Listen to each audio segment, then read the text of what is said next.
ಒಟ್ಟು ಹುಡುಗರು ಮತ್ತು ಒಟ್ಟು ಹುಡುಗಿಯರ ಅನುಪಾತ ಎಷ್ಟು? ಸೊ ಇಲ್ಲಿ ಬಾಯ್ಸ್ ಇದು ಟೋಟಲ್ ಕಂಡುಹಿಡಬೇಕು ಆಯ್ತಾ.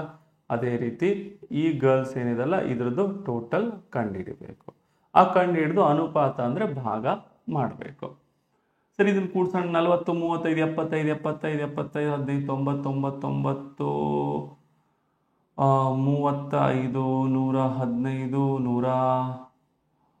35 115 25 125 165 165 ಇದು 185 ಆಗುತ್ತೆ ಬಾಯ್ಸ್ ಆಯ್ತಾ. ಗರ್ಲ್ಸ್ 10 20 35 35 45 45 80 80 80 110 130 ಆಗುತ್ತದೆ.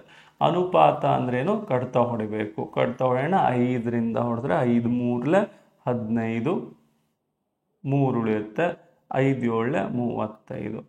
ಅದೇ ರೀತಿ ಇದು 5 2 10, 3 ಉಳಿಯುತ್ತೆ, 5 6 30.